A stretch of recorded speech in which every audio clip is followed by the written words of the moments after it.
Ladies and gentlemen, welcome to the Pop Art Hunter channel. Today we have an unboxing. Now, the only thing about this unboxing I'm a little nervous about, it's a little bit of an expensive item. I had to pay a little bit of money for it. And the box has kind of got some dents and damage. It's got kind of a bulge to it that doesn't look right. And I'm a little nervous that the box is damaged. And this is one of those that you want the box to be in pristine condition. So hopefully it is. Let's open it up and hope for the best. Again, I'm not so much liking the look of this box. I feel like any sort of pressure on any side, it could possibly produce some damage to that box within. It is bulging. You can see that, here's the edge of that box, but it's bulging over the side. So that makes me think that they use too much packing material, which you might think here's how you can never have too much padding.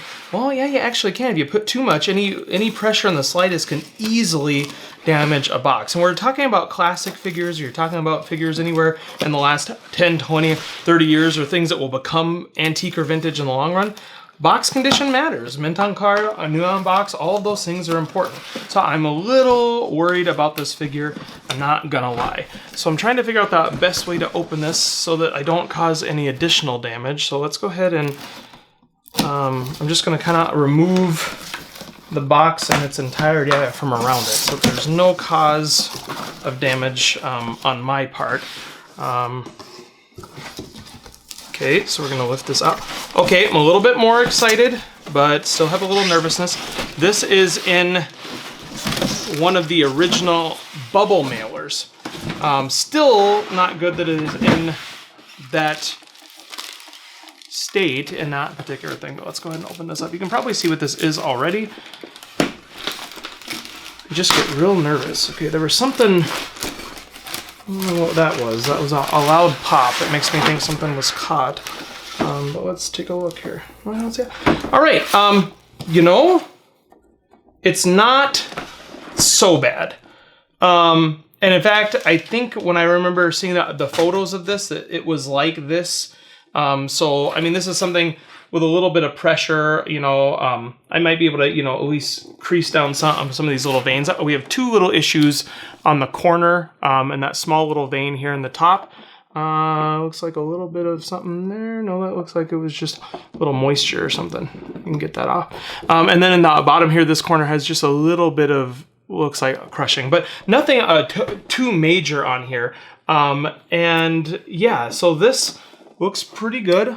Making sure everything is intact in here. So so it looks like this has never been out of the box. Still got the seal over here. I always just double check, make sure there's no signs inside. So anyway, this is Toka, and this is Razor.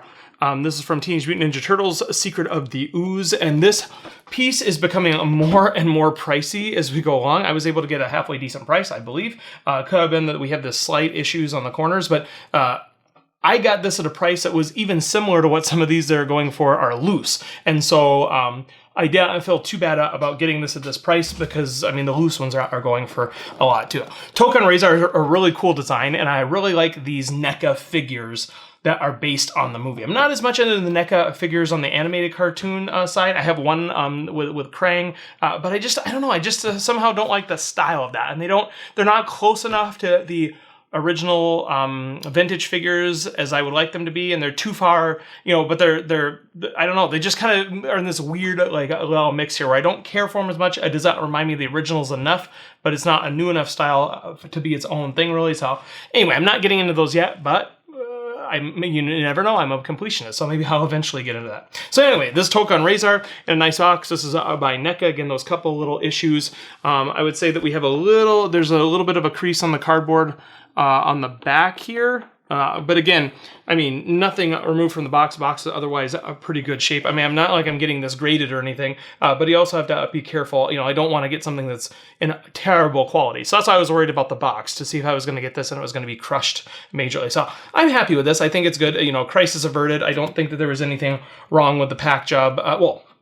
Nothing happened from the pack job. I'm not a big fan of having an undersized box with too much padding because any amount of pressure can really mess that up. But Toka and Razor, Teenage Mutant Ninja Turtles 2, hopefully I get all of this series because I love the movie figures. I think they did a super job on the design. They look great. My only problem is that I want to get a whole secondary set of loose figures so I can display them because I'm never going to remove these two from the box. Whew. all is well.